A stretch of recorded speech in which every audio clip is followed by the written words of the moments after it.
नमस्कार दोस्तों, आप सभी का स्वागत है। तो आज हम बात करेंगे आपके संधि और समाज से पूछे गए सभी प्रश्न।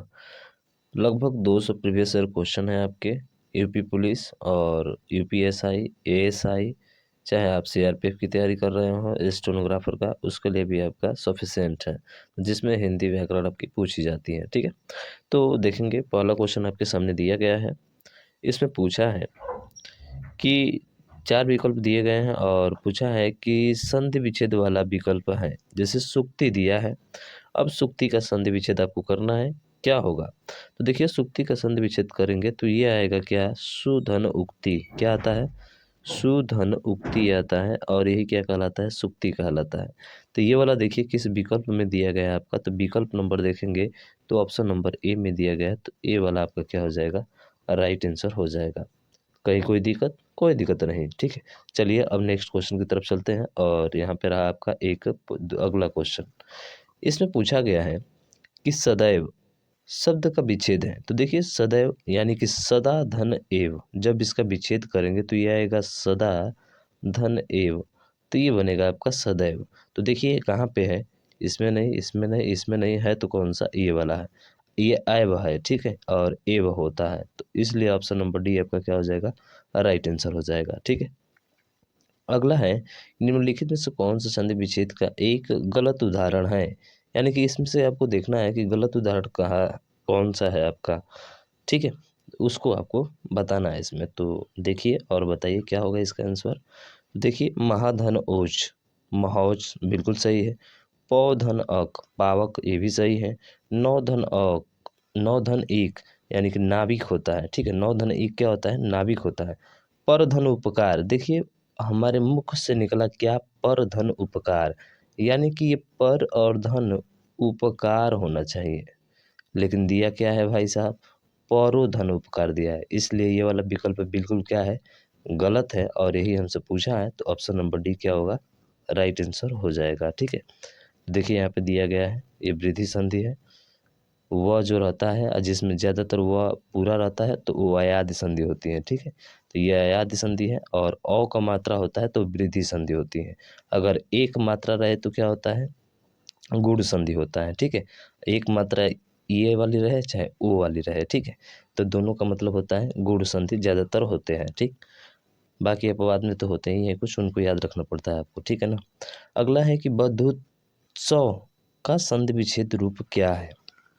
तो देखिए बद्धोत्सव में बहुत लोग दिक्कत होता है छोटा ऊ को लेकर और सर बड़ा ऊ को लेकर। तो संधि हमने अच्छे तरीके से पढ़ाई है, कब कहाँ छोटा ऊ कब कहाँ बड़ा ऊ लगेगा।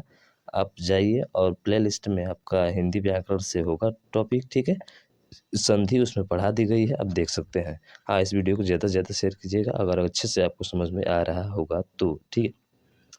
तो बद्धोत्सव में देखा जाए तो बधू धन उत्सव तो होता है, पर बात आ जाती है अटक कर यहाँ पे कि सर बधू में छोटा ऊ रहता है कि बड़ा ऊ रहता है, ठीक है। ये हमसे बड़ा दिक्कत होता है और इस दिक्कत को मैं पूरा कंठस्थ अच्छे तरीके से बताया हूँ आपको, आप आसानी से उसको बता सकते हैं। तो देखिए इसमें अगर बात किया जाए तो इसमें जो होता है ना, वो आपका छोटा ऊ नहीं होता है, बड़ा ऊ होता है। तो बड़ा ऊ की वजह से इसमें तो है नहीं, इसमें तो है नहीं, इसमें तो है नहीं, एक ही ऑप्शन में है भैया, तो इसमें सोचना ही नहीं है, सीख कर देना है, तुरंत आगे चलना है। आ रहा है समझ में ना? बिल्कुल अच्छे तरह से आ रहा होगा समझ में, ठीक है, अच्छे तरीके से आ रहा होगा। अगला देखिए, अगला क्वेश्चन है सदैव। अब भी देखिए ना यार कितना बार पूछा है। हाँ, दूसरा बार पूछा है पर इस बार संधि पूछा है, ठीक है। तो हम बताए थे कि डबल आई का या डबल ओ का मात्रा है ना, तो वो आपकी वृद्धि होती है। अब वृद्धि आँख मूंद कर आपको मार देना है, ऑप्शन नंबर सी आपका हो जाएगा, ठीक है। सदाधन एव, ठीक है, बाकी और एग्जाम्पल दिए गए। अगला है महोत्सव। तो देखिए महोत्सव को जब तोड़ेंगे ना तो महाधन उत्सव, देखिए तोड़ेंगे तो महा आएगा और महा आएगा तो इसमें इसमें नहीं है, ऑप्शन नंबर बी में है। तो देखिए संधि बहुत अच्छे से कर लेंगे हल, कोई दिक्कत नहीं होगा, थोड़ा सा आपको इसको अच्छे से पढ़ना होगा, देखना होगा, ठीक है। तो देखिए हम पढ़ा चुके हैं इसको। प्रतिधन आघात, प्रत्याघात होता है, ठीक है। प्रतिधन आघात क्या होता है? प्रत्याघात होता है, यानी तो जो है आधा तो हो जाता है, ठीक है। तो आधा तक इसमें है प्रत्याघात। अब प्रत्याघात देखेंगे तो ये किस में दिया गया है? ऑप्शन नंबर ए में दिया गया है, तो ए वाला आपका राइट हो जाएगा। ठीक है भैया, आ रहा है समझ में ना भैया? तो शेयर कीजिएगा इसको ज़्यादा से ज़्यादा। अगला देखिए, महौसत, महाधन औसत, अभी हम बात किए थे। ठीक है, ये महौसत जो होता है क्या होता है भाई साहब? तो ये महौसत जो होता है महाधन औसत होता है, ऑप्शन नंबर ए में ही दिया गया है। बाकी ये सब औषधि अगर करेंगे तो भैया गलत हो जाएगा, इसका आपको ध्यान रखना है। ठीक है ना? हाँ, तो स्वर संधि में किसका मेल होता है? आप देखिए स्वर संधि में स्वरों का मेल होगा, क्लियर बात है यार। मात्रा, व्यंजन नहीं, शब्द नहीं, किसका होगा? स्वर का ही होगा ना, स्वर संधि में स्वर का मेल होता है। ठीक है, ये तो सिंपल सा है। अगला है कि दिएगा बिल्कुल स्वागत, सुधन आगत। अब देखिए भाई साहब, स्वागत बड़ी गलती होता है, बहुत जल्दबाजी में हम लोग रहते हैं, समझ रहे हैं ना? और स्वधन आगत कर देते हैं, सीधा उसी को तोड़ कर ऐसे कर देते हैं। नहीं भाई, ये नहीं होता है। कौन होता है? सुधन आगत, हमारे मुख से पहले ही निकल गया था। ठीक है, फिर सोचना नहीं है और विकल्प के बारे में, आगे बढ़ जाना है। ठीक है, अगला है कि संधि के 3 भेद होते हैं, स्वर संधि, संधि और संधि। कौन सा? स्वर संधि, व्यंजन संधि, और क्या होता है? विसर्ग संधि होता है। तो व्यंजन और विसर्ग किस में है? तो सर ऑप्शन नंबर ए में है, तो ए आपका राइट हो जाएगा। ठीक है, अगला है, दो या दो से अधिक अत्यंत समीपस्थ वर्णों के मेल से जो परिवर्तन होता है वह है। दो या दो से अधिक अत्यंत समीपस्थ वर्णों के मेल से, तो ये भाई साहब समीपस्थ वर्णों के मेल से जो होता है वो संधि होता है ना, जुड़ते हैं। संधि माने होता है जुड़ना, अब मेल होता है, यानी कि ऑप्शन नंबर डी आपका राइट हो जाएगा। ठीक है, आसान है ना, बहुत आसान है, कोई दिक्कत नहीं है। ऐसे देखिए, अगला है कि धर्मात्मा। ठीक है, धर्मात्मा, तो आप देख रहे हैं भाई, धर्मात्मा में मूल शब्द तोड़िए तो देखिए यहाँ पे धर्म आएगा। ठीक है, और धर्म इसमें नहीं है, धर्मा है इसमें, इसमें भी धर्मा है। ऐसे ही ऑप्शन नंबर डी बी हो जाएगा आपका, समझ रहे हैं ना? तो इसमें सोचना क्या है यार, थोड़ा सा माइंड लगाइए, परसेंट ऑफ माइंड काम खत्म हो गया आपका। करेक्ट, इनमें से कौन सा विकल्प असंगत है? हरिधन वाली, हरी वाली, अभिधनयान, अभियान, अभियान। ठीक है, पत्थर धनीला, पथरीला, उपधनहार, उपहार। तो इसमें कौन भिन्न लग रहा है आपको, बताइए? भिन्न तो पहले ही हम लगा दिए हैं भाई साहब की, हरिधन वाली, हरी वाली, ये क्या कहलाता है? ये तो कुछ भी नहीं हो रहा है भाई साहब, तो ये संगत है। बाकी इन सब में क्या है? आपकी संधि है। ठीक है, बाकी सब में जो है संधि है। उपधनहार, उपहार होता है, यहाँ पे तो संयोग हो रहा है। ठीक है, उपधनहार क्या हो रहा है? उपहार, पत्थरधन इला, पथरीला, हरिधनवा वाली, ये क्या होता है? कुछ नहीं होता है यार, इसका मतलब क्या होता है? ठीक है, चलिए अगला क्वेश्चन देखिए और इसको बताइए। तत्पुरुष का सही संधि विच्छेद होगा। देखिए, तत्धन पुरुष, तो तत् में आधा आना चाहिए, न इसमें है, न इसमें है, न इसमें। अरे भैया, तत्धन पुरुष, ये तत्पुरुष यानी कि 15 का कौन सा हो जाएगा? ऑप्शन नंबर ए हो जाएगा। हो जाएगा? अरे नहीं भैया, ऑप्शन नंबर ए नहीं होगा, तत् नहीं होता है, तद धन पुरुष होता है। ठीक है, ये वाला होगा, तो थोड़ा सा ध्यान रखेंगे इसमें। ठीक है, तद होगा, यानी ऑप्शन नंबर कौन सा बोले तो ऑप्शन नंबर बी आपका राइट होगा। देखिए थोड़ा सा मिस्टेक क्या करिएगा, ठीक है, इसको ध्यान रखिएगा। तद धन पुरुष होता है, क्योंकि पहला तीसरे में, तीसरा पहले में बदलता है आपका। ठीक है, जैसे उद धन कर्ष क्या बनता है? उत्कर्ष, उद धन किरण उत्कीर्ण, उद धन थान, उद धन थान। ठीक है, उत्थान। तो इसका ध्यान रखना है आपको। ठीक है, अगला है, प्रत्येक इस संधि का भेद उदाहरण है। प्रतिधन एक, देखिए प्रतिधन एक ये होता है, प्रतिधन एक क्या होता है? प्रत्येक, ई और य मिलने से क्या बनता है बताइए? गुण संधि बनता है ना। अरे गुण संधि बोले तो ऑप्शन नंबर कौन सा हो जाएगा भैया? अरे ऑप्शन नंबर बी हो जाएगा। क्या हो जाएगा भाई साहब? ऑप्शन नंबर बी हो जाएगा। बी हो जाएगा? नहीं हो जाएगा भाई। यहाँ पे देखिए प्रतिधन एक, यानी यहाँ पे प्रति में क्या आया है? ई आया है और ए आया है। तो ई और ए के जो मिलने से होता है ई, ई ई ई माने क्या होता है? ईयड़, ईयड़ ईयड़ बोले तो कौन सा? Option number C. ऐसे चेक कर लीजिएगा। ठीक है, अब यहाँ पे बहुत लोग फंसेंगे। क्या फंसेंगे सर? ट्रिक वाले फंसेंगे। तो ट्रिक वाले तो ठीक है, कोई दिक्कत नहीं है, फंसोगे भी नहीं। कैसे? क्योंकि आधा तो अगर य के बाद रहता है ना तो वो यड़ संधि होता है, अब पूरा य या वो आता है ना तो वो हमेशा अयादि संधि होता है, ठीक है। तो इसका ध्यान रखना है आपको। ट्रिक वाला से भी काम हो जाएगा, लेकिन एक का मात्रा देखकर ट्रिक लगाते हैं बहुत लोग, क्या गुण संधि, जो कि गलत हो जाता है, ठीक है। अगला देखिए, अप्रतीक बहुत बार पूछा जाता है। त्रिपुरारी सही संधि विच्छेद वाला कौन सा आपका वाक्य है? देखिए, त्रिपुरारी का मतलब क्या है? त्रिपुर होता है। देखिए, त्रिपुर होता है और त्रिपुर धन औरी होता है। और त्रिपुर धन औरी बोले तो कौन सा? ऑप्शन नंबर ए आपका राइट हो जाएगा, ठीक। बाकी विद्या धन अर्थी विद्यार्थी, कपि धनेश कपीस, गुरु धन उपदेश गुरु उपदेश, ठीक है। अगला है, अगला तो देख ही ले भाई साहब। स्थान नापन्न, तो देखिए स्थान धन पन्न होता है आपका, तो स्थान धन आपन्न, आपन्न दिया ना, तो आपन्न बोले तो कौन सा होगा? ये वाला, यानी ऑप्शन नंबर सी आपका राइट हो जाएगा, ठीक है। उसके बाद से नैनाभिराम का सही संधि विच्छेद कौन सा होगा? तो नैनाभिराम का जो संधि विच्छेद होगा वो होगा ऑप्शन नंबर बी, यानी कि नैन धन अभिराम क्या बनता है? नैनाभिराम बनता है। अगला देखिए, अगला है कि आज्ञा अनुपालन का सही संधि विच्छेद होगा, तो आज्ञा अनुपालन का जो संधि विच्छेद होगा वो होगा आपका आज्ञा धन अनुपालन, यानी कि ऑप्शन नंबर डी आपका राइट हो जाएगा, ठीक है। दीर्घ स्वर संधि है, समझ रहे हैं ना। अत्यल्प का सही विच्छेद होगा, तो देखिए अत्यल्प यानी अति धन अल्प क्या बनता है? अत्यल्प, अति धन अल्प बोले तो ऑप्शन नंबर सी आपका क्या होगा? राइट आंसर हो जाएगा, ठीक है। ऐसे भी आ रहा है अति धन अल्प। मात्राज्ञा, मात्रा धन आज्ञा, मात्रा धन आज्ञा, आ के मिलने से आ बनता है ना, आ मिलने के आगे आ बनता है, यानी मातृधन आज्ञा होता है, मात्रा नहीं, मातृधन आज्ञा होगा, यानी ऑप्शन नंबर डी आपका राइट हो जाएगा। उसके बाद से सर्वोपरि, सर्वधन, सर्वधन परि, सर्वोपरि, हाँ सर्वधन, सर्वे धन परि, सर्वोपरि, बताइए क्या होता है इसका? ए और अ के मिलने से क्या बनता है? ओ बनता है ना, क्या बनता है? वो बनता है? नहीं भैया, सर्वधन ऊपरी, सर्वोपरि होता है, यानी ऑप्शन नंबर ए आपका राइट आंसर हो जाएगा, ठीक है। गुण संधि का उदाहरण है आपका। अगला, उद्देश्य का सही संधि विच्छेद कौन सा है? तो भाई दिखाई दिए, डी जो है सधन उद्देश्य, ठीक है। स्वदेश्य, स्वदेश्य का जो होगा सधन उद्देश्य हो जाएगा। अगला है, देखिए अगला क्वेश्चन, व्याख्या देखते रहिएगा अच्छे से, ठीक है। स्वर्गारोहण का सही संधि विच्छेद कौन सा है? तो स्वर्गारोहण का जो सही संधि विच्छेद होगा वो होगा ऑप्शन नंबर डी, यानी कि स्वर्ग धन आरोहण, क्या होगा?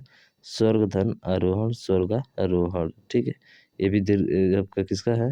तो ध्यान रखिएगा, ये जो होता है यहाँ पर दीर्घ स्वर संधि है, और हर्ष व दीर्घ स्वर अ आ ई उ री के बाद अगर समान हर्ष स्वर दीर्घ आते हैं तो दीर्घ रूप में धारण कर लेते हैं, ठीक है। जैसे विद्याधन अर्थी, आ और अ के मिलने से अ बन गया, ठीक है, आ बन गया, दीर्घ रूप धारण करता है। जितेंद्रिय का सही संधि विच्छेद क्या होगा? देखिए, जितेंद्रिय का जो सही संधि विच्छेद होगा वो होगा ऑप्शन नंबर बी, यानी कि जित धन इंद्रिय क्या बनता है? जितेंद्रिय, ठीक।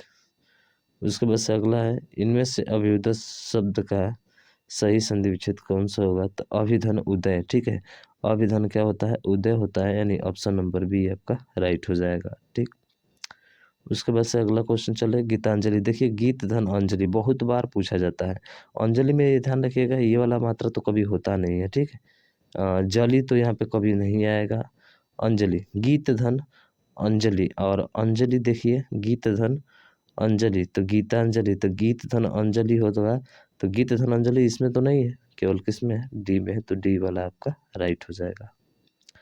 सूर्योदय का सही सही संधि विच्छेद है, तो सूर्यधन उदय, सूर्यधन उदय, तो सूर्यधन उदय, सूर्य नहीं होगा, सूर्यो नहीं होगा, सूर्यधन दय नहीं होगा, सूर्यधन उदय होगा, ऑप्शन नंबर डी इसका भी क्या होगा? राइट आंसर हो जाएगा, ठीक है। अगला है ब्रह्मर्षि, तो ब्रह्माधन ऋषि, ठीक है। ब्रह्माधन ऋषि बोले तो किस में है? आपका ऑप्शन नंबर सी में है, तो सी वाला राइट हो जाएगा, बाकी विकल्प असंगत है। अगला है आग्नेयास्त्र का सही संधि विच्छेद क्या होगा? तो आग्नेयास्त्र का जो सही संधि विच्छेद होगा वो होगा आग्नेय धन अस्त्र, ठीक है। आग्नेयास्त्र, सॉरी आग्नेयास्त्र है ना, तो आग्नेय धन अस्त्र ये जो होता है आग्नेयास्त्र आपका हो जाएगा राइट आंसर। अगला है कि नमो नमेश का सही संधि विच्छेद कौन सा है, बताइए इसमें। तो ये होगा आपका नव धन उन्मेष, नव नमेश, ठीक है। ऑप्शन नंबर बी राइट हो जाएगा। अगला है शुभेच्छा, तो शुभ धन इच्छा, शुभ धन क्या होता है, इच्छा होता है, शुभेच्छा का यही होता है ना, तो ऑप्शन नंबर बी क्या होगा राइट आंसर हो जाएगा। इच्छा छोटी रखो भाई साहब, बड़ी मत रखो, नहीं तो परेशानियां ज्यादा आने लगेगी, ठीक है। अगला है परम औषध शब्द का सही संधि विच्छेद होगा, तो इसका जो सही संधि विच्छेद है वो है आपका परम धन औषध, ऑप्शन नंबर सी। उसके बाद से अगला है, ये तो देख लिए भाई साहब, व्याप्त, व्याप्त में य के बाद से अगर आधा वो आता है तो यड़े संधि ज्यादातर होती है, ठीक है, यानी डी आपका राइट हो जाएगा।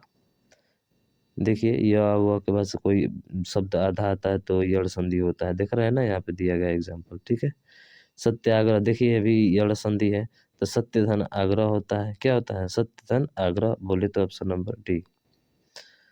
उसके बाद से अगला है यद्यपि शब्द में कौन सा संधि प्रयुक्त है। देखिए यद्यपि आधा द और उसके बाद से य, यानी कि ये आया है, ये आया है तो कौन सा होता है, यड़ संधि होता है ना, हम अभी बताए थे। अगर य और वह के पहले कोई आधे वर्ण आते हैं ना तो आपकी कौन सी संधि होती है, यड़ संधि है होती है। आप इस चीज को ध्यान रखिएगा, समझ गए भैया। चलिए अगले क्वेश्चन पे चलते हैं, और अगला क्वेश्चन कुछ सामने आपके ये रहा। इसमें बोला है सूर्योदय, देखिए अभी बोले थे भाई साहब सूर्योदय, तो सूर्य धन उदय, अब बोले तो कि कौन सा ऑप्शन होगा। अब ये पीछा क्वेश्चन आया था ना ये, हाँ गुड़ संधि है, सूर्योदय में कौन सी संधि है, गुड़ संधि। अब कहेंगे सर यह और वह के पहले क्या है, कुछ भी आया है क्या, नहीं आया भैया, आधा नहीं आया है, तो कैसे आप यड़ संधि लगा सकते हैं, ठीक है, गुड़ संधि है इसमें।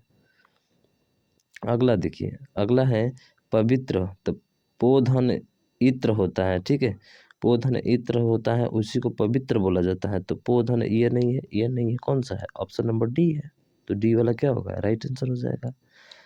समझ रहे हैं ना, इसमें कौन सी संधि है, अयादि संधि है, यह और वह होता है पूरा पूरा, तो ठीक है, अयादि संधि होती है। अगला है, और अगला क्वेश्चन बताइए, प्रत्येक प्रतिधन एक, अभी प्रतिधन एक अभी हम लोग पीछे देखे थे, दोबारा रिपीट हो गया आपका। सत्यार्थी ये भी दोबारा रिपीट हो गया ना, सत्य धन अर्थी क्या होता है, सत्य धन अर्थी, ऑप्शन नंबर डी, ठीक है। देवर्षि देवधन ऋषि, अरे तो सीधा सीधा मिल रहा है यार, देवधन ऋषि हमारे देवर्षि, ठीक है। अगला देखिए प्रत्यक्ष, अब देखिए य के पहले आधा आ गया तो कौन होगा, आप कहेंगे आंख बंद करके सर हमारा ऑप्शन नंबर बी होगा, ठीक है। चलिए अगला क्वेश्चन देखिए, चंद्रोदय चंद्रधन उदय, ठीक है, चंद्रधन उदय, ये तो वृद्धि संधि आ रहा है ना, ओ का मात्रा आ रहा है, यानी तो बोले तो ऑप्शन नंबर क्या हो जाएगा, बी हो जाएगा, लेकिन सर गलत हो जाएगा। चंद्रधन उदय, अधन उ, यड़ संधि हो रहा है, यहाँ पे देख रहे हैं ना, कौन संधि हो रहा है, यड़ नहीं भाई साहब, वृद्धि संधि नहीं है, एक मात्रा है ना, तो एक मात्रा गुण संधि होता है, ऑप्शन नंबर सी होगा, ठीक है। दो होता है तो वृद्धि होता है, ठीक है ना। गुड्डा केस शब्द का संधि विच्छेद कौन सा होगा, तो देखिए गुड्डा केस एक बार और आया था क्या यार पीछे, बताइए पीछे एक बार और आया था क्या, नहीं नहीं आया था। तो देखिए गुड्डा केस का होता है गुडा का धन इस, ठीक है, क्या होता है गुडा का धन इस, ऑप्शन नंबर सी, ठीक है, ये आपका राइट आंसर हो जाएगा, ठीक है, गुडा का धन इस होता है। स्वागत, अरे भाई वह से पहले आधा सौ आता है तो कौन सा होता है, यह और वह के पहले आता है तो कौन सा होता है, हम बताए थे ना यड़ संधि होता है। परोपकार, पर धन उपकार, अरे परोपकार अभी गुण संधि होता है यार, ओ का मात्रा आया है, ठीक है, किसका मात्रा आया है, ओ का मात्रा आया है, तो ओ का मात्रा गुण संधि होता है, ठीक है, ऑप्शन नंबर डी राइट हो जाएगा। अगला देखिए, अगला है इत्यादि, इति धन आदि, ठीक है, इति धन आदि, ये तो यड़ संधि है, यह से पहले क्या आया है शब्द, आधा आया है, और आधा आता है तो कौन सा होता है, यड़ संधि होता है, ठीक।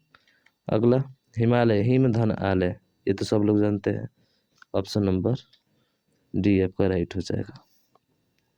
अब व्यंजन संधि से आ गए तो व्यंजन संधि में चलते हैं। यहाँ पे पूछा है कि उद्घाटन का संधि विच्छेद क्या होगा। देखिए उद्घाटन, तो उद्धन घाटन यही होता है, उद्धन घाटन बोले तो ऑप्शन नंबर डी आपका राइट हो जाएगा। ठीक है, अगला चलते हैं सन्मार्ग। देखिए सन्मार्ग में सत धन मार्ग, ये तो व्यंजन संधि है ना भाई साहब, व्यंजन संधि पढ़ रहे हैं तो वही ना होगा, सत धन मार्ग। देखिए यहाँ पे व्याख्या भी दे दिया है। ठीक है, अगला चलते हैं सन्मार्ग शब्द का संधि विच्छेद कौन सा होगा। तो सत्य धन मार्ग अभी पूछे आया था यार। ठीक है, ये तो हल किए थे, अब दोबारा रिपीट हो गया। जगन्नाथ, जगत धननाथ, कौन सी संधि है, व्यंजन संधि है सर। ठीक है, जगत धननाथ देखिए दिया है। विसर्ग संधि चलते हैं, अब देखिए विसर्ग संधि बहुत महत्वपूर्ण है। ठीक है, कह रहा है कि निरीह का संधि विच्छेद इनमें से क्या है। निरीह, तो देखिए निरीह बात करें तो नी तो होगा, नी धन, उसके बाद से री है तो कभी आएगा नहीं, सीधा सीधा शब्द नहीं आता है। री हमें मात्रा बड़ी का है तो बड़ी आना चाहिए, तो बड़ी वाला ये में इसमें है तो है, लेकिन नीर आया है इसमें नहीं, इसका मतलब बी वाला आपका क्या होगा, राइट आंसर हो जाएगा। ठीक है, चलिए अगला देखिए और अगला बताइए। निष्फल, निधन फल क्या होता है, निधन फल होता है, ऑप्शन नंबर सी आपका राइट होगा। ठीक है, अगला निष्करुण, निधन करुण, निधन करुण, निधन करुण किसमें है, तो सर ऑप्शन नंबर बी में है, निधन करुण, ये आपका राइट हो जाएगा। अगला मनोदशा, अरे मनोदशा में क्या होगा, मनोधन दशा, मनोदशा। ठीक है, मनोधन दशा, मनोदशा, यानी ऑप्शन नंबर बी जो है आपका क्या हो जाएगा, राइट आंसर हो जाएगा। ठीक, अगला देखिए, अगला है, देख लिए भाई इनमें से विसर्ग संधि का उदाहरण कौन सा है। तो इसमें जो विसर्ग संधि का उदाहरण है वो है आपका निधन अंतर निरंतर। ठीक है, निधन क्या होगा भाई, अंतर। ठीक है, अगला निर्गुण शब्द में कौन सी संधि है, तो निधन गुण, निर्गुण होता है, निधन गुण बोले तो विसर्ग संधि, ऑप्शन ए आपका राइट हो जाएगा। ठीक है, अगला देखिए, अगला देखिए लिए भाई, अतएव, अतः धन एव क्या बनता है, अतएव, ऑप्शन नंबर ए आपका राइट हो जाएगा। यशोदा, यशा धन यशोदा, बताइए कौन सा होगा, तो ये तो विसर्ग संधि है, कैसे है तो देखिए इसका संधि विच्छेद। ठीक है, बात किया जाए तो यशा धन दा होता है, यशोदा, मना धन रथ क्या होता है, मनोरथ होता है, काफी पूछा जाता है, ये भी ध्यान रखेंगे।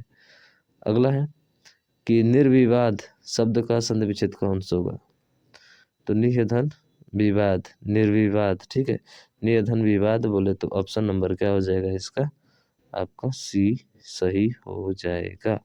ठीक है, अगला देखिए, अगला मनोहर, तो मनोहर में कौन सा संधि है, तो भाई विसर्ग संधि है। अब देखिए मनोहर का संधि विच्छेद, मना धनहर क्या होता है, मनोहर, मना धनरमा मनोरमा, ऐसा धंधा क्या होता है, यशोदा। निर्गुण, निर्धन गुण क्या बनता है, निर्गुण, यानी ऑप्शन नंबर ए आपका राइट हो जाएगा। अब समास पे चले भैया, समास से पूछे गए प्रश्न क्या है, तो समास का शाब्दिक अर्थ क्या होता है। तो देखिए समास का शाब्दिक अर्थ होता है, क्या होता है पता तो होना चाहिए ना, समास आप पढ़े होंगे, पढ़े हैं ना भाई साहब, तो बताइए इसका कौन सा होगा। समास का मतलब होता है सरल, क्या होता है, सरल, यानी ऑप्शन नंबर बी है, सॉरी संक्षेप, अरे यार ये तो बढ़ा दिया। ठीक है, समास का मतलब क्या होता है, संक्षेप होता है, यानी कि ऑप्शन नंबर कौन सा हो जाएगा आपका डी, संक्षेप मन होता है छोटा। ठीक है, अगला देखिए, विग्रह की दृष्टि से दिए गए विकल्पों में से कौन सा विकल्प अनुचित है।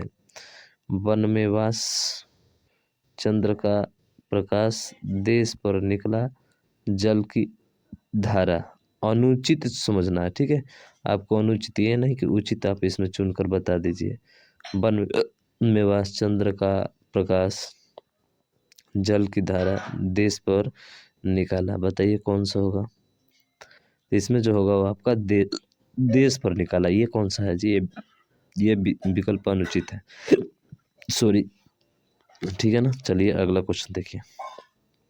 अगला है कि समासिक पद को तोड़ना कहलाता है। तो देखिए समासिक पद को तोड़ना विग्रह कहलाता है। समास विग्रह कहलाता है। क्या कहलाता है? समास विग्रह, यानी ऑप्शन नंबर सी राइट हो जाएगा। ठीक है, अगला देखिए। सॉरी, समासिक पद तोड़ना समास विग्रह कहलाता है। ठीक है, तो है वही न था। अगला देखिए, हर रोज में कौन सा समास है? तो देखिए हर रोज बात किया जाए तो संख्यावाचक बता रहा है। संख्यावाचक में कौन सा आता है? हर रोज, ठीक है। हर द्वंद्व, द्विगु, कौन सा आता है? हर रोज बोल रहा है। हर रोज माने हर दिन की बात कर रहा है। ठीक है, यानी कि पहले क्या जुड़ा हुआ है? तो पहले अव्यय जुड़ा हुआ है, हर और रोज, यानी कि इसका मतलब है कि कौन सा है? अव्ययी भाव समास है। तो ऑप्शन ए आपका राइट हो जाएगा। ठीक है, तो थोड़ा ध्यान रखेंगे। प्रति हो गया, आ हो गया, हर हो गया, ये शब्द जुड़े होते हैं तो क्या कहलाते हैं? आपके अव्ययी भाव समास कहलाते हैं। आजीवन, देखिए इसमें भी अव्ययी भाव समास है। ठीक है, तो अव्ययी भाव समास जानते हैं, जिस समासिक शब्द में प्रथम पद अव्यय हो और उसकी प्रधानता हो वह अव्ययी भाव समास कहलाता है। जैसे आम्रण, यथाशक्ति, यथारुचि, प्रत्यक्ष, ये सब होते हैं आपके। जैसे प्रतिक्षण, देखिए प्रति आ गया ना, तो प्रति शब्द जुड़ा हुआ है ना, इसका प्रथम पद प्रधान होता है। ठीक है, तो इसका मतलब है कि ये भी क्या है? अव्ययी भाव समास है। ठीक है, अगला यथासंभव, ये भी क्या है? आपका अव्ययी भाव समास है। काफ़ी चर्चा में रहते हैं, ये सब पूछे जाते हैं बहुत बार। यथारुचि, ये भी आपका अव्ययी भाव समास हो जाएगा। ठीक है, तो ऐसे करके बहुत सारे एग्जाम्पल आपको दिए गए हैं। जैसे आजीवन हो गया, ये भी क्या होगा? सॉरी, बहुब्रीहि नहीं, क्या होगा? अव्ययी भाव समास से भी हो जाएगा आपका। ठीक है ना। अगला देखिए, जिस समास में पूर्व पद अव्यय हो तो वो क्या कहलाता है? अव्ययी भाव समास कहलाता है। इसमें तो समझना ही कुछ नहीं है। ठीक है, किस समास का समस्त पद वाक्य में क्रिया विशेषण का काम करता है?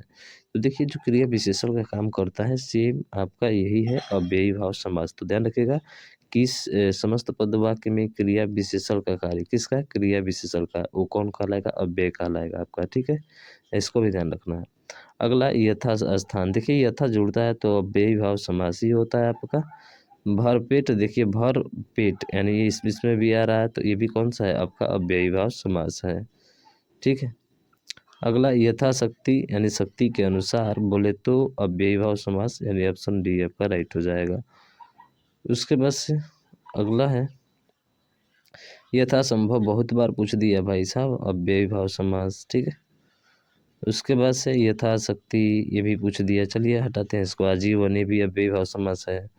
भीष्म पितामह ने आजीवन, आजीवन, देखिए इसमें अव्ययी भाव समास होगा आपका। ठीक है, और उसके बाद से तत्पुरुष समास, देखिए रसोई घर, रसोई के लिए घर, रसोई के लिए घर बोले तो कौन सा समास? तत्पुरुष समास, यानी ऑप्शन नंबर बी राइट हो जाएगा। ठीक है, अगला देखिए, और अगला बताइए। इसमें रसोई में तत्पुरुष समास है। समास विग्रह और उनके भेद की जानकारी दे रहे प्रस्तुत वाक्य में रिक्त स्थान की पूर्ति के लिए सही विकल्पों का चयन करें। तो चलिए विकल्प का चयन करते हैं हम लोग। देशभक्ति, देश के लिए भक्ति, विग्रह है देश के लिए भक्ति, तो देश के लिए भक्ति किसी में नहीं है, केवल डी में है, तो डी वाला आपका राइट आंसर हो जाएगा। मातृहंत्रा, मातृहंत्रा, देखिए मातृहंता यानी माता की हत्या करने वाले को क्या कहा जाता है? मातृहंता। तो मातृहंता कौन सा समास? तत्पुरुष समास। समास के संदर्भ में इनमें से कौन सा कथन गलत है? ठीक है, ये आपको गलत बताना है, तो बताएंगे ना गलत। बताइए। बहुब्रीहि समास में दोनों पद गौड़ होते हैं, बिल्कुल सही। अव्ययी भाव में पूर्व पद की प्रधानता होती है और समास पद अव्यय होते हैं, बिल्कुल सही है। तत्पुरुष समास में अंतिम पद गौड़ होता है, नहीं भाई साहब ये नहीं होता है, तो इसके लिए ऑप्शन नंबर क्या होगा? सी राइट हो जाएगा अकॉर्डिंग टू क्वेश्चन। ठीक है, इस प्रश्न के अनुसार। अगला देखिए, मतदाता शब्द में कौन सा समास है? यानी मतदाता, मत को जो देने वाला होता है तो कौन सा समास होगा? सिंपल सी बात है, तत्पुरुष समास होगा आपका। ठीक है,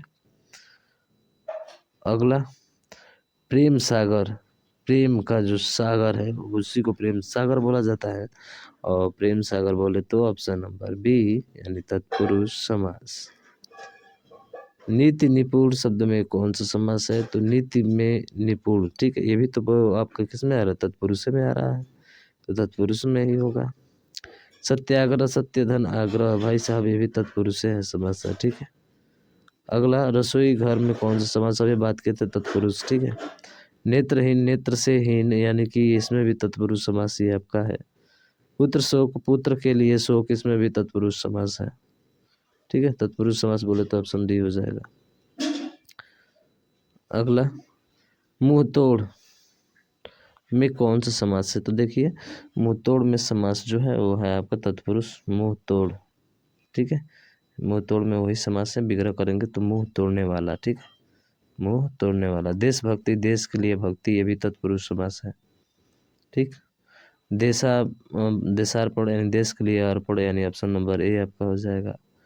परीक्षा केंद्र में इनमें से कौन सा समास है, तो परीक्षा केंद्र में, ठीक है, यानी कि संबंध बता रहा है, क्या बता रहा है, संबंध बता रहा है, क्या बताइए, संबंध बता रहा है ना, हाँ भाई, संप्रदान, ठीक है। परीक्षा केंद्र यानी कि संप्रदान की बात हो रही है, तो संप्रदान तत्पुरुष समास होगा। जानते हैं जिस समास का उत्तर पद प्रधान हो, पूर्व पद गौण को के लिए चिन्ह का प्रयोग हो, उसे तो संप्रदान तत्पुरुष समास कहते हैं। जैसे परीक्षा केंद्र, परीक्षा के लिए बनाया गया केंद्र, ठीक है। युद्धाभ्यास, युद्ध के लिए अभ्यास, तो ये जो होता है संप्रदान के लिए कारक संबंधी, ठीक है। अगला है, जिस समास में पूर्व पद गौण और उत्तर पद प्रधान हो तो वह किस प्रकार का समास कहलाता है, तो वो समास तत्पुरुष समास कहलाता है, जिसमें उत्तर पद गौण, ठीक है, पूर्व पद गौण और उत्तर पद क्या होता है, प्रधान। उत्तर पद का मतलब होता है कि जो बाद में आता है, ठीक है। हाँ, अगला देखिए, अगला है वातावरण, ठीक है। वातावरण में कौन सा समास है आपका, देखिए वातावरण में अगर समास की बात किया जाए तो षष्ठी तत्पुरुष है, क्या है, षष्ठी तत्पुरुष। अब क्या होता है तो देख लीजिए यहाँ पे, तत्पुरुष समास में दूसरा पद, यह कारक से जुड़ा हुआ समास होता है और इसमें दो पदों के बीच कारक चिन्हों का लोप होता है। जैसे देशभक्त, राजमहल, राजा के लिए महल, देशभक्त, देश की भक्ति, ठीक है। तो सर्व प्राप्त में कौन सा समास है, तो सर्व प्राप्त में जो समास है वो है आपका तत्पुरुष, यानी सर्व प्राप्त, सभी को प्राप्त, ठीक है। स्वर्ग प्राप्त है ना भाई, सभी को नहीं, स्वर्ग प्राप्त है ना, तो स्वर्ग को प्राप्त, ठीक है। अगला, रस से भरा विग्रह का समासिक शब्द है, समासिक पद में इनमें से कौन सा है, तो रस, रस से भरा, रस भरा होता है, रसीली होती है, रसायन होता है। तो यहाँ पे देखा जाए तो इसका होता है रस भरा, ठीक है। ऑप्शन नंबर डी आपका राइट हो जाएगा। इनमें से कौन सा मलगोदाम शब्द के समास विग्रह का सही रूप है, तो मलगोदाम, तो माल बनाने के लिए जो गोदाम होता है ना, उसी को तो मलगोदाम बोलते हैं। तो कौन सा होगा, ऑप्शन नंबर, सॉरी गलती हो गया भाई, इसमें ध्यान रखिएगा, माल के लिए जो गोदाम होता है उसी को, बनाने के लिए नहीं, माल के लिए गोदाम मलगोदाम होता है। अगला है कि निम्नलिखित से कौन सा समास विग्रह वाला है, तो समास विग्रह वाला बताइए, इसमें से कौन सा होगा आपका, ठीक है। तो इसमें से जो होगा वो आपका ऑप्शन नंबर बी होगा, बी बोले तो कार्य में दक्ष, ठीक है, ये वाला हो जाएगा। अगला, मोक्ष प्राप्त, यानी मोक्ष के लिए प्राप्त या मोक्ष को प्राप्त, बताइए कौन सा होगा इसका राइट आंसर, तो इसका राइट आंसर होगा आपका मोक्ष को प्राप्त, ठीक है। ऑप्शन नंबर डी आपका राइट हो जाएगा। देशभक्ति में कौन सा समास है, तो देश के लिए भक्ति, भाई साहब तत्पुरुष समास है, ठीक है। अगला, कर्मधारय समास से पूछा गया है कि अलमारी किस भाषा का शब्द है, तो देखिए ये थोड़ा सा उसमें चला गया अरबी, फारसी और पुर्तगाली वाले में, ठीक है। तो उसमें से भी क्वेश्चन लाकर जो है इसमें इंक्लूड कर दिया है, फिर भी कोई दिक्कत नहीं है। अलमारी पुर्तगाली शब्द है, ध्यान रखेंगे, बहुत बार पूछा जाता है। और देखिए अरबी भाषा के, फ्रेंच भाषा के, फारसी भाषा के शब्द दिए गए, ध्यान से नोट कर लीजिएगा इसको भी। उर्दू भाषा किस भाषा से लिया गया है, तो उर्दू भाषा जो है, ठीक है, उर्दू भाषा जो है वो आपको लिया गया है तुर्की भाषा से, ठीक है।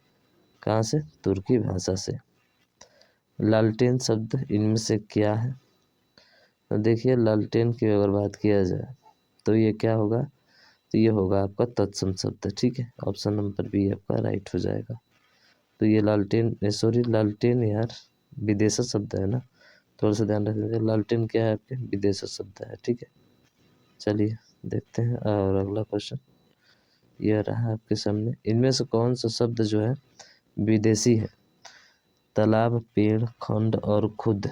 बताइए कौन सा शब्द जो है आपका विदेशी है? तो वो है आपका खुद। ये जो है आपका क्या है, विदेशी है आपका, ठीक। ऑप्शन नंबर बी राइट हो जाएगा। इनमें से कौन सा शब्द जो है विदेशी है? फिर से पूछा, महल, घर, प्रसाद और निवास। तो विदेशी देखा जाए तो इसमें विदेशी कौन सा होगा सर? इसमें विदेशी होगा आपका ऑप्शन नंबर बी यानी महल, ठीक है। कौन सा हो जाएगा, महल हो जाएगा। अगला, इनमें से ईमानदार शब्द क्या है? आप देख लिए भाई साहब, विदेशक जो है ईमानदार विदेशक शब्द है आपका। इनमें से अपील शब्द क्या है? तो इसमें से अपील शब्द जो है वो आपका, ठीक है, विदेशक शब्द है। क्या है, अपील, अपील करना है ना, अंग्रेजी शब्द, विदेशक शब्द। अगला है, इनमें से किताब शब्द क्या है? तो इसमें से किताब शब्द जो है वो है विदेशक शब्द, ठीक है। ऑप्शन बी आपका राइट होगा। सद्भावना शब्द में समास है, तो सद्भावना, सत यानी अव्यय समास होगा, अव्यय समास होगा, बताइए। अव्यय समास होगा कि नहीं? भले कर्मधारय का नाम आते कर्मधारय होगा, बताइए। सद्भावना यानी भावना कैसी होनी चाहिए, सद्भावना, सद्भावना, अच्छी भावनाएं होनी चाहिए। तो बताइए कौन सा इसका होगा राइट आंसर? तो इसका राइट आंसर कर्मधारय ही होगा, ठीक है। क्या होगा, यानी सच्ची भावना में विशेषण विशेष्य है, इसलिए कर्मधारय समास होगा। अगला, अगला है निम्नलिखित में से समासिक पद चुनिए। वायुवेग, राह का खर्च, वीर का पुत्र, पथ से भ्रष्ट, पथभ्रष्ट, पथ से भ्रष्ट। तो पथभ्रष्ट होता है आपका, ठीक है। तो बताइए कौन सा होगा? तो देखिए वायु वेग यानी ऑप्शन नंबर ए आपका राइट हो जाएगा, ठीक। उसके बाद से वायु वेग का मतलब वायु के समान वेग। अगला है नील कमल, नील के समान कमल, यानी कि कर्मधारय की बात हो रही है, ठीक है। ऑप्शन डी आपका राइट हो जाएगा, ठीक है। तो ध्यान रखिएगा, कर्मधारय समास है और नील कमल, नील है जो कमल। अगला है कि जिस समास में पूर्व पद विशेषण और उत्तर पद विशेष्य हो। देखिए विशेषण और विशेष्य होता है तो वहाँ पे अव्यय भाव समास नहीं, वहाँ पे कर्मधारय समास आता है। तो ऑप्शन सी आपका राइट हो जाएगा। चंद्रमुखी, देखिए चंद्रमा के समान मुख वाली जो होती है वो कर्मधारय समास में आती है, यानी कि ये आपका राइट आंसर हो जाएगा। मीनाक्षी में कौन सा समास है? तो मीनाक्षी में वही समास होगा ना, कौन सा जो हम पढ़ रहे हैं, कर्मधारय समास, ये आपका मीनाक्षी में, ठीक है। तो ऐसा ध्यान रखना। बात किया जाए तो क्या भी किया जाए, उपमान और उपमेय का संबंध होता है, वहाँ क्या होता है, कर्मधारय समास होता है। नीलकमल, महारत्न, ठीक है। अगला है कि नीलकमल, देखिए नीलकमल में भी कौन सा है, कर्मधारय है। ऑप्शन नंबर ए आपका राइट हो जाएगा। उसके बाद से परमेश्वर, परम धन, ईश्वर, परमेश्वर, बताइए यहाँ पे कौन सा समास है? तो इसमें भी समास तो वही है ना, कर्मधारय समास है, ठीक। अगला है अठकोना, देखिए संख्या जब भी आएगा ना तो ध्यान रखिएगा वो कौन सा समास होता है, वो आपका द्विगु समास होता है, ठीक है। द्वंद्व में और होता है, ठीक है, तो ध्यान रखिएगा। वैसे देखिए त्रिभुवन में वही समास है, संख्यावाचक है ना, पंचामृत में भी है, ये तो देखना ही नहीं है, चलते जाइए ऐसे, ठीक है। समास का उदाहरण है तो दशानन, कौन होगा, दशानन होगा। नीला पीला, सन्मार्ग, तिमाही, कौन सा होगा? ये क्वेश्चन थोड़ा अच्छा है क्योंकि दशानन, इसमें 10 आनंद जिसके अर्थात रावण, ये तीसरे को संकेत करता है, ठीक है। और तिमाही, तिमाही मतलब 3 माह, और 3 माह को क्या किसी और को बोलते हैं क्या? नहीं, इसका मतलब ऑप्शन डी होगा, ये वाला नहीं होगा, जान के हम इसमें गलती करेंगे, ठीक है। तो थोड़ा सा ध्यान रखिए, ऑप्शन नंबर डी आपका राइट हो जाएगा। भाई साहब ध्यान से करना है, ठीक है। हाँ, नवरत्न, नौ धन रत्न है, कर्मधारय समास होगा, कर्मधारय बोल रहे हैं, द्विगु, ठीक है। तिरंगा, ये भी तिरंगा में द्विगु समास होगा, ठीक है। और बात किया जाए सप्त सिंधु, यानी 7 नदियों का जो समूह होता है, ठीक है, यानी 7 सिंधुओं का जो समूह, यानी 7 नदियों का समूह बोले तो हाँ, 128 का कौन सा होगा, बोलिए 128 का कौन सा होगा? अरे डी होगा, 7 नदियों का समूह, सिंधुओं का मत कर दीजिएगा, ठीक है। हाँ, बहुब्रीहि समास से देखिए, बहुब्रीहि समास का मतलब कि जो तीसरे शब्द की ओर संकेत करता हो। जैसे बात किया जाए कि समास वाला विकल्प चुनिए, बहुब्रीहि समास वाला, ठीक है। चक्र है धर में जिसके, चक्र है अधर में जिसके, चक्र धारण किया है जिसने, चक्र है घर में जिसके। अरे घर में तो कभी हो ही नहीं सकता भैया, घर में कभी हो सकता है क्या? नहीं हो सकता है, ठीक है।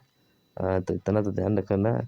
चक्र धारण किया है जिसने अर्थात विष्णु। इसका मतलब है कि ऑप्शन नंबर सी आपका क्या होगा भाई साहब, राइट आंसर हो जाएगा, ठीक है ना। समझ में आ गया ना, बहुत अच्छा।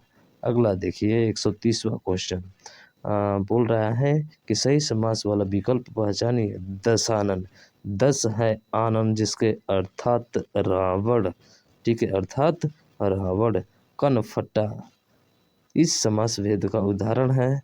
तो देखिए कनफटा किनको बोला जाता है भाई साहब? किनको बोला जाता है कनफटा?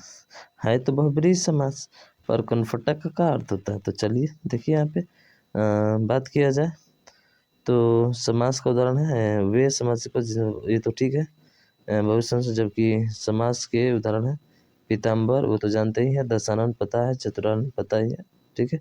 तो थोड़ा सा ध्यान रखिएगा, कनफटा जो है वो आपका बहुब्रीहि समास है, ठीक है। अव्ययी भाव समास नहीं है बल्कि बहुब्रीहि समास है, ठीक।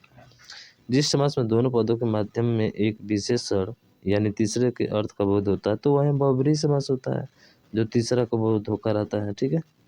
दशानन अभी बात किए थे, रावण बहुब्रीहि समास, ठीक है। पवनासन में कौन सा समास है? तो इसमें बहुब्रीहि समास है, ठीक है। ऑप्शन नंबर बी ही क्या होगा आपका राइट आंसर हो जाएगा। चलिए देख लीजिए पवनासन, ठीक है। तो चंद्रशेखर भी होता है या अर्थात शिव, निर्जन, पीताम्बर और इत्यादि ध्यान रखेंगे, ठीक है। अगला है त्रिलोचन में इनमें से कौन सा समास है? त्रिलोचन तीन नेत्रों वाले जो हैं आपके वो कौन होते हैं? अभी वह समास शंकर जी होते हैं ना, अभी वही होते हैं, ठीक है। त्रिलोचन अर्थात शिव जी, नीलकंठ शिव जी को बोला जाता है, तो इसमें भी बहुब्रीहि समास हो जाएगा। ऑप्शन नंबर ए आपका राइट हो जाएगा। उसके बाद से अगला है कि दीर्घ, दीर्घ बाहु, ठीक है। दीर्घ बाहु में कौन सा समास है? तो इसमें भी आपका बहुब्रीहि समास ही है, ठीक है। ऑप्शन नंबर सी आपका राइट हो जाएगा। अगला है अद्वितीय में कौन सा समास है? अद्वितीय मतलब होता है आपका कौन सा बहुब्रीहि समास? हाँ बहुब्रीहि समास, ऑप्शन नंबर ए होगा। अद्वितीय किसको? यानी ऐसा जिसके समान दूसरा न हो, ठीक है। अद्वितीय उसको कहा जाता है। लंबोदर लंबा है उधर जिसका अर्थात गणेश हो जाएंगे, ठीक है। अगला देखिए गिरिधर में कौन सा समास प्रयुक्त हुआ है? इसमें भी बहुब्रीहि समास प्रयुक्त हुआ है।